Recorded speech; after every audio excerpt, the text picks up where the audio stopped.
And the Ugandan soldiers who brutally beat up journalists as they covered National Unity Platform President Robert Kyagulanyi on Wednesday have been charged before a Unit Disciplinary Court. Uganda's Chief of Defence Forces, that's General David Muhoozi, has apologised for the brutality which left over 10 journalists injured.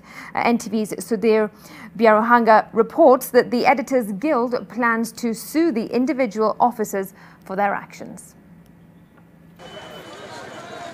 On Wednesday, 17th February 2021, the National Unity Platform, NUP, President Robert Kyagulanyi and some of his party members moved to the offices of the UN High Commissioner for Human Rights in Kololo, Kampala, to deliver a petition over human rights abuses. However, as the journalists who came to cover the event waited for Kyagulanyi and group to come out, a group of military police soldiers jumped off their pickup truck and began to indiscriminately beat up the journalists. In the process, violating more rights, freedom of expression, and other media as provided under Article 29 of the Constitution.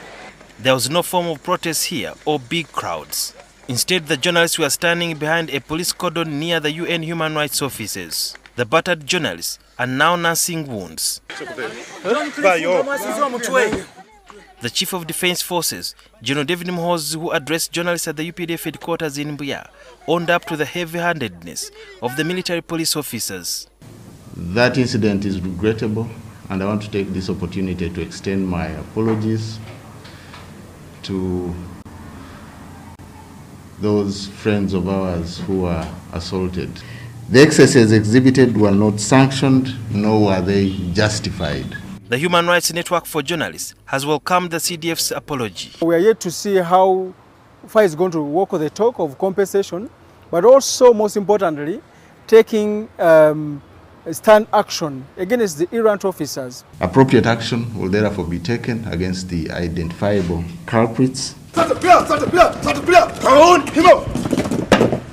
Indeed, later in the afternoon, 7 soldiers were charged before a Unit Disciplinary Court in Machinde, Kampala. The soldiers were sentenced to punishments ranging from custodial terms of 60 to 62 days in Machinde military barracks and severe reprimand.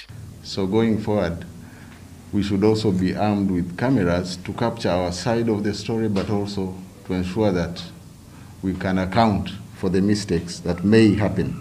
Although the Editors Guild appreciated the apology from the Chief of Defence Forces, they plan to take legal action against the errant officers. The CDF says that the UPDF will take action against their officers who brutalized journalists yesterday as they were covering new President Robert Kyagulanyi when he was petitioning the United Nations High Commission in Kampala. He says that the army has learned lessons from this, but that can only be tested by how they will exhibit themselves or conduct themselves in the future when they are carrying out operations. Sudhir Biaruhanga, NTV.